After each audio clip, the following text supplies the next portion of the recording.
Razão e Sensibilidade, autora Jane Austen, capítulo 50.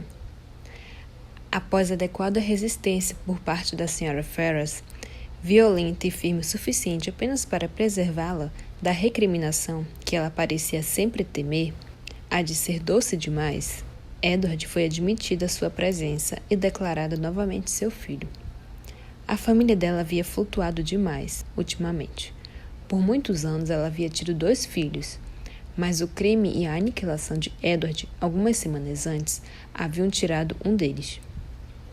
A similar aniquilação de Robert a havia deixado por uma quinzena sem nenhum. E agora, com a ressuscitação de Edward, ela tinha um novamente. Apesar de ter conseguido permissão para reviver, contudo, ele não sentia que a continuação de sua existência estaria segura até ter revelado seu atual noivado, pois temia que a divulgação de tal circunstância podia modificar repentinamente sua constituição e fazê-lo bater as botas tão rapidamente quanto da outra vez. Portanto, revelou o fato com cautela e apreensão e foi ouvido com inesperada tranquilidade. De início, a Sra. Ferrars tentou razoavelmente dissuadi-lo de se casar com a senhorita Dashwood com todos os argumentos que pôde. Disse a ele que, com a senhorita Morton, ele teria uma mulher de classe superior e maior fortuna, e reforçou a declaração, observando que a senhorita Morton era a filha de um nobre, com 30.000 libras, enquanto que a senhorita Dashwood era somente a filha de um cavalheiro sem título, com no máximo 3.000. Porém, quando descobriu que, apesar de reconhecer completamente a veracidade de sua declaração, ele não estava, de modo algum, inclinado a se deixar guiar por ela. Ela julgou ser mais sábio aceitar, com base na experiência passada. Então, após a postergação descortês, que considerava devida à sua própria dignidade e que serviu para impedir qualquer suspeita de boa vontade, ela emitiu seu decreto de consentimento para o casamento de Edward e Elinor. O que se disporia a fazer para aumentar a renda dos dois era o próximo item a ser considerado. E neste ponto parecia claro que, apesar de Edward ser, então, seu único filho, não era de todo primogênito, pois apesar de Robert estar inevitavelmente se beneficiando de 2.000 libras por ano, nenhuma objeção foi feita a Edward de entrar para a igreja para receber 250, no máximo. Tampouco foi feita alguma promessa para o presente ou o futuro, além das 10.000 libras que haviam sido dadas com Fanny. Entretanto, era tudo o que podiam desejar, e mais do que o esperado por Edward e Elinor, e a própria Sra. Ferrars, com suas evasivas desculpas, parecia a única pessoa que havia ficado surpresa com o fato de não tê-los dado mais. Com uma renda bastante suficiente para suas necessidades, deste modo garantida a eles, não tinham mais nada a esperar após Edward tomar posse do vicariato, além da casa ficar pronta, pois o coronel Brandon, ansioso para que Elinor ficasse confortável nela, estava fazendo melhorias consideráveis à mesma. E após esperar algum tempo pela conclusão das reformas, após terem passado, como de costume, por 1000 decepções e atrasos devido à inexplicável lerdeza dos trabalhadores, Elinor descumpriu a primeira resolução firme, de não se casar até que tudo estivesse pronto, e a cerimônia ocorreu na igreja de Burton, no início do outono. Passaram o primeiro mês depois do casamento com seu amigo, na casa principal, de onde podiam supervisionar o progresso das obras na casa paroquial e dirigir tudo como quisessem, pessoalmente. Podiam escolher papéis, projetar jardins e inventar trilhas. As profecias da Sra. Jennings, apesar de um tanto quanto misturadas, foram cumpridas, na maior parte, pois pôde visitar Edward e sua esposa na casa paroquial antes do fim de setembro, e viu que Elinor e o marido, como verdadeiramente acreditava, era um dos casais mais felizes do mundo.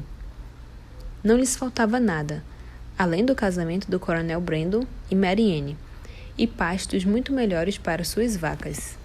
Após se estabelecerem, foram visitados por quase todos os seus parentes e amigos. A Sra. Ferrars foi inspecionar a felicidade que quase tinha vergonha de ter autorizado, e até mesmo os Dashwood gastaram dinheiro com a viagem de Sussex até eles, para sua honra. Não direi que estou decepcionado, minha querida irmã, disse John, enquanto caminhavam juntos, uma manhã, na frente dos portões de Delafour House. Isso seria demais, pois você foi certamente uma das jovens mais sortudas do mundo.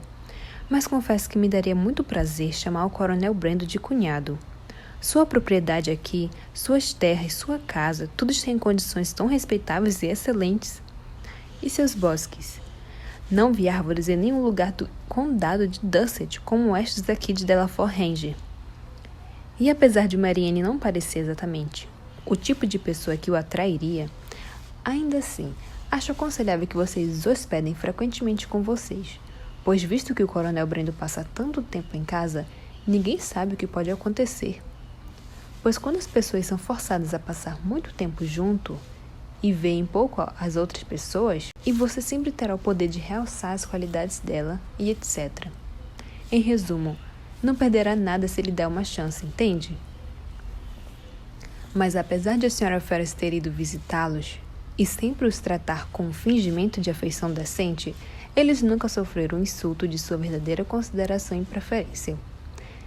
Isso estava reservado à irresponsabilidade de Robert e à astúcia de sua esposa, que a conquistaram dentro de poucos meses. A sagacidade egoísta desta última, que havia sido o que primeiro fez com que Robert se enrolasse em tal situação, foi o principal instrumento de libertação, pois sua respeitosa humildade, atenções assíduas e intermináveis bajulações, assim que teve a mínima oportunidade de exercê-las, fizeram com que a Sra. Ferrars aceitasse a escolha do filho e o restabeleceu completamente sua consideração. Todo o comportamento de Lucy no imbróglio e a prosperidade que recebeu de recompensa, portanto, podem ser considerados o exemplo mais encorajador daquilo que uma perseguição franca e incessante de seus próprios interesses, por mais que seu progresso possa parecer estar obstruído, pode alcançar em termos de fortuna, sacrificando somente tempo e consciência. Quando Robert buscou conhecê-la melhor pela primeira vez e a visitou discretamente em Batley's Buildings, foi somente com um propósito suposto por seu irmão. Apenas queria persuadi-la a desistir do noivado. E visto que o único empecilho era a afeição de ambos, ele esperava que uma ou duas conversas poriam um fim ao assunto. Neste sentido, contudo, e somente neste ele errou, pois, apesar de Lucy logo lhe dar esperança de que sua eloquência a convenceria depois de algum tempo, mais uma visita, mais uma conversa, era sempre necessária para produzir tal convicção. Alguma dúvida sempre permanecia na mente dela quando se despediam, que só podia ser removida por mais meia hora de conversa com ele. O comparecimento dele foi, deste modo, assegurado, e o resto se seguiu eventualmente. Ao invés de falarem sobre Edward, gradativamente passaram a falar só de Robert, assunto sobre o qual ele sempre tinha mais o que dizer do que qualquer outro, e no qual ela logo se mostrou tão interessada quanto ele mesmo. E, em resumo, tornou-se rapidamente evidente para ambos que ele havia suplantado seu irmão inteiramente. Ficou orgulhoso de sua conquista, orgulhoso de ter enganado Edward, e muito orgulhoso de se casar secretamente, sem o consentimento da mãe. O que imediatamente seguiu já é sabido. Passaram alguns meses muito felizes em Dawlish, pois ela tinha muitos parentes e velhos conhecidos para encontrar, e ele desenhou várias plantas de magníficos chalés. E voltando de lá para a capital, obtiveram perdão da Sra. Ferrars, com um simples expediente de pedi-lo, que foi adotado por instigação de Lucy. O perdão compreendeu de início como seria de se esperar. Somente Robert e Lucy, que não devia nada à mãe dele, e portanto não poderia ter descumprido qualquer dever, passou mais algumas semanas sem perdão. Porém, perseverando em humildade de conduta e mensagens, condenando a si mesmo pela ofensa de Robert e expressando gratidão pela descortesia com que estava sendo tratada, eventualmente obteve a altiva consideração que a deleitou com sua graciosidade, e que rapidamente a elevou, logo depois, ao mais alto estado de afeição e influência. Lucy se tornou tão necessária para a Sra. Ferrars quanto Robert ou Fanny. E apesar de Edward nunca ter sido cordialmente perdoado por já ter pretendido se casar com ela, e Elinor, superior a ela no que tange a fortuna e a nascimento, ser tratada como uma intrusa, Lucy era considerada, sob todos os aspectos, e abertamente reconhecida como uma filha favorita. Estabeleceram-se na capital, recebiam um auxílio bastante generoso da Sra. Ferrars e tinham a melhor das relações com os Dashwood.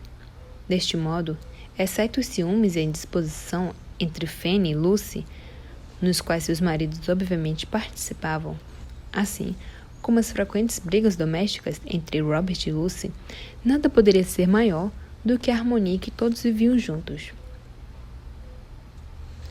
O que Edward tinha feito para perder o direito da primogenitura poderia intrigar muitas pessoas, e o que Robert tinha feito para sucedê-lo poderia deixá-los ainda mais confusos. Era um arranjo, contudo, justificado em relação a seus efeitos e não suas causas, pois nada no estilo de vida de Robert indicava que se arrependia do tamanho de sua renda, deixando pouco demais para o irmão ou ficando com uma parte demasiado grande para si mesmo. E, se Edward fosse julgado com base no pronto cumprimento de todos os seus deveres e sua crescente afeição por sua esposa e seu lar, e em seu constante bom humor, poderia-se supor que estava tão contente com o destino e tão livre de qualquer desejo de trocar de vida com seu irmão quanto este último. O casamento de Elinor separou-a de sua família tão pouco quanto pudera arranjar, sem fazer com que o chalé em Barton se tornasse inteiramente inútil, pois sua mãe e irmãs passavam muito mais do que a metade de seu tempo com ela.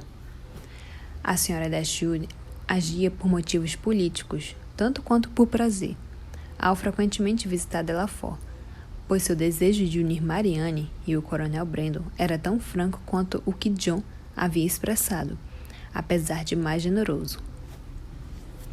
Era agora sua principal meta. Por mais preciosa que a companhia de sua filha fosse para ela, não desejava nada mais do que transferir o constante usufruto da mesma para seu valoroso amigo, e ver Marianne estabelecida na casa principal. Era também o desejo de Edward e Elinor. Todos eles sentiam a tristeza do coronel, assim como seus próprios deveres, e Marianne era considerada unanimemente a recompensa de todos. Com tal conspiração contra ela, com um conhecimento tão profundo da bondade do coronel, com a certeza de que era afeiçoada a ela, que finalmente havia percebido, apesar de muito depois do que os outros, o que ela poderia fazer. Marianne Dashwood havia nascido sob uma estrela extraordinária. Havia nascido para descobrir que suas próprias opiniões estavam erradas e para contrariar, com seus próprios atos, suas máximas preferidas. Havia nascido para superar um afeto formado na avançada idade dos 17 e sem qualquer sentimento maior do que forte estima e profunda amizade, voluntariamente dar sua mão a outro. E este outro, um homem que havia sofrido tanto quanto ela devido a uma afeição anterior, que 2 anos antes ela havia considerado velho demais para se casar e que ainda buscava a proteção de um casaco de flanela. Mas foi isso que aconteceu. Ao invés de se sacrificar por uma paixão irresistível, como outrora esperava, ao invés de morar o resto de sua vida com a mãe e encontrar prazer somente em isolamento e estudo, conforme havia decidido depois, em seus momentos mais calmos e compostos, ela se viu, aos 19 anos, sujeitando-se a um novo relacionamento, assumindo novos deveres, entrando em uma nova casa, como esposa, chefa de uma família e senhora de um vilarejo. O coronel Brandon agora estava tão feliz quanto todos aqueles que gostavam mais dele acreditavam que merecia ser. Obteve consolo em Marianne por todos os seus sofrimentos passados. A afeição e a companhia dela devolveram animação à sua mente e alegria a seu espírito. E todos os amigos que os observaram estavam convencidos de que Marianne também havia encontrado sua própria felicidade ao fazê-lo feliz. Marianne nunca poderia amar pela metade, e seu coração inteiro se tornou, com o tempo, tão devotado ao marido quanto havia sido a Willoughby. Willoughby não pôde ficar sabendo de seu casamento sem uma pontada de dor, e sua punição foi concluída logo depois, com o perdão voluntário da Sra. Smith, que, declarando que o casamento dele com uma mulher de caráter era a fonte de sua clemência, deu-lhe motivos para acreditar que, se tivesse agido de forma honrada com Marianne, ele poderia ter sido feliz e rico ao mesmo tempo. Não há necessidade de duvidar da sinceridade de seu arrependimento por ter agido mal, que ensejou sua própria punição. Tampouco de que ele por muito tempo pensou no coronel Brandon com inveja, e em Marianne com pesar. Mas não se deve acreditar que ele ficou para sempre inconsolável, que fugiu da sociedade ou que contraiu uma melancolia constante em seu temperamento.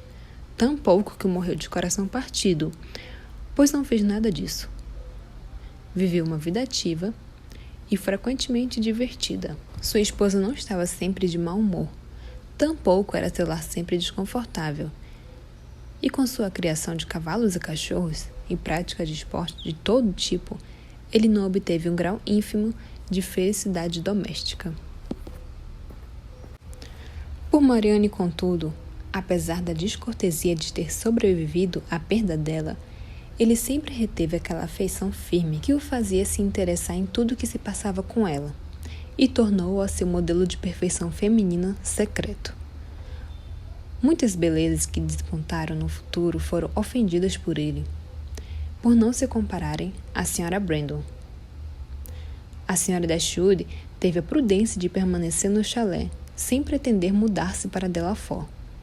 E felizmente para Sir John e a Sra. Janice, quando Marianne foi tirada deles, Margaret já havia atingido uma idade mais do que apropriada para participar de bailes, e não muito inadequada para que se supusesse que tinha algum pretendente.